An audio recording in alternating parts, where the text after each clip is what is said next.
Eh bien bonjour, Philippe Nicolas, voilà, bienvenue dans ma classe, ici sur Terre, à Gennevilliers, non loin des grands ensembles. Voilà, je suis professeur des écoles depuis une dizaine d'années. J'ai été nommé professeur des écoles un 1er octobre 2004, au pied de la plus grande barre d'immeubles d'Europe à Villeneuve-la-Garenne. Et mes premiers mois ont été des mois magnifiques d'engagement, de volonté, de désir de bien faire. Et puis un jour, bien fatigué, bien las des remédiations, de la gestion de classe, j'étais très fatigué et simplement sur le retour à la maison, j'avais cette petite voix intérieure qui me disait « Mais fais donc ce que tu aimes, fais donc ce que tu aimes ». Je me dis « Tiens, c'est très curieux ». Est-ce qu'à l'école, en tant que maître, il est bon de faire ce que l'on aime?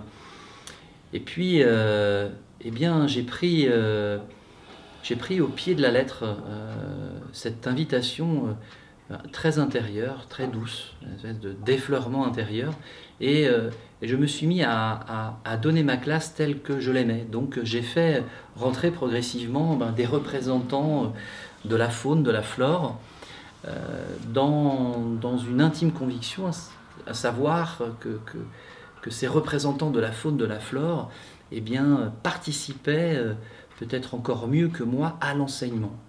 Savoir qu'ils étaient capables de susciter l'attention et la concentration d'élèves qui, pour la plupart, ne savent plus rester assis, ne savent plus écouter. Et donc, j'ai commencé à vivre on va dire quelque chose de contemplatif. Je n'étais plus celui qui parlait, celui qui gesticulait, mais j'étais celui qui apportait des bocaux, des aquariums, des plantes, des arbrisseaux, et qui regardait ce qui se passait dans la relation entre le représentant de la faune, de la flore et l'enfant.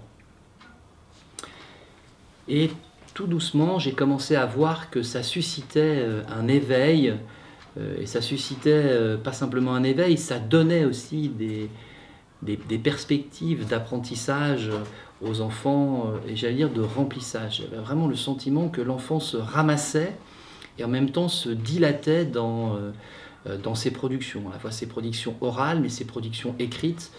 Et j'insiste aussi sur les productions artistiques, très fines, très subtiles, avec vraiment une finesse, une douceur, où j'étais évidemment très très séduit. Alors on s'est lancé dans des journaux, on s'est lancé dans des carnets de bord, on s'est lancé dans des dessins naturalistes. Et puis, au fil des années, en permettant aux enfants effectivement d'expérimenter au sein de la classe le vivant, je les ai emmenés en pleine nature. Et j'allais dire, ce hors contexte de la banlieue, du béton, ce retour, j'ai envie de dire, dans le jardin, a été pour moi l'occasion d'affiner une pédagogie, à savoir que aujourd'hui j'en rends compte de cette manière-là, à savoir que ma pédagogie, c'est faire en sorte qu'il se passe quelque chose entre l'enfant et la nature, dans un premier temps, et dans un second temps, faire en sorte que cet enfant, en connexion avec la nature, se sente en charge de la vie, qu'il se sente vraiment en charge de la vie. Et je crois que finalement ces deux étapes, je crois, illustre bien le processus que j'essaye de donner à voir dans ma pédagogie.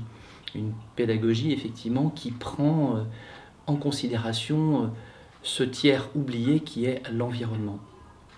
Finalement, ce qui se passe dans l'ici de ma classe, qui est un peu, pour moi, un laboratoire, un atelier où s'élabore un savoir mobile, où moi j'arrive, effectivement, je suis en charge de quelques années de plus, quelques décennies, et eux sont là, prêts à retentir, prêts aussi à vivre les choses, mais ils sont surtout prêts, je crois, c'est pas je crois, je m'en rends compte, ils sont capables de retentissement, ils sont capables de paroles extrêmement conscientes et de vraies questions.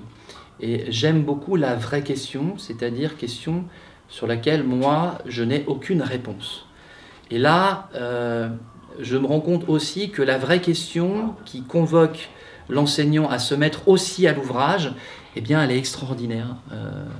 Elle est extraordinaire parce que l'enfant me voit non plus comme un rival ou comme quelqu'un qui sait, mais il me voit à son égal.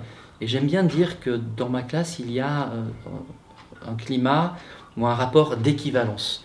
Hein, je me sens vraiment en équivalence avec les élèves dans ma conduite de classe. Me vient à l'idée, à l'esprit, pardon, cette anecdote autour de la collecte d'un petit arbrisseau. Et Kalim, qui avait choisi effectivement un tout petit plan qui était un petit peu gringalet, a vu au fil des semaines et des mois son arbrisseau s'épanouir, devenir vraiment d'une grande beauté. On aurait cru vraiment un bonsaï remarquable. Et cette relation, ce couple entre cet enfant et cet arbrisseau m'a fait beaucoup réfléchir, parce que ce petit Kalim était très difficile, très difficile sur le plan du comportement. Il y avait beaucoup de choses, il méritait un cadre, etc.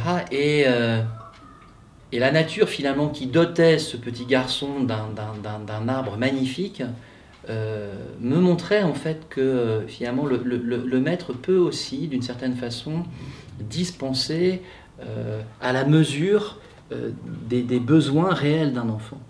Et je crois que ça, c'est très important aussi de voir que finalement ce qui perturbe, ce qui met à mal aussi l'institution, eh bien mérite peut-être une attention peut-être plus fine, une qualité aussi de pédagogie plus fine, et qu'on n'est pas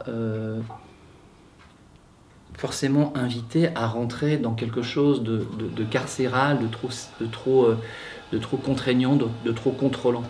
Et ça, la question du contrôle, c'est aussi quelque chose sur lequel j'ai réfléchi, à savoir plutôt d'émanciper, plutôt de libérer que plutôt de contrôler. Et dans finalement ce désir déjà de ne pas dénaturer ce qu'est l'enfant dans ce qu'il est, eh bien j'ai pu voir que des enfants qui pouvaient être estampillés ou diagnostiqués avec des problèmes, eh bien révélaient au travers ou par leurs failles, leurs brèches, des trouvailles exceptionnelles. Hein, je pense par exemple, Ajar, qui sur la résolution, non pas de problèmes, mais sur la démarche expérimentale, pour essayer de faire avancer le statut d'hypothèse, hein, la vie, la supposition, me disait, mais moi j'ai un mot, maître, j'ai un mot. Alors je dis, oui, Ajar, tu montres beaucoup d'enthousiasme, alors quel est le mot qui est en toi? Et elle me dit, mais c'est le mot de rêve, maître, le mot de rêver les sciences. Et ce mot de rêve qui jaillit au cœur de l'école, au cœur de ma classe, je l'ai pris vraiment comme un cadeau. Je crois, ça m'a confirmé beaucoup de choses et ça m'a beaucoup ému.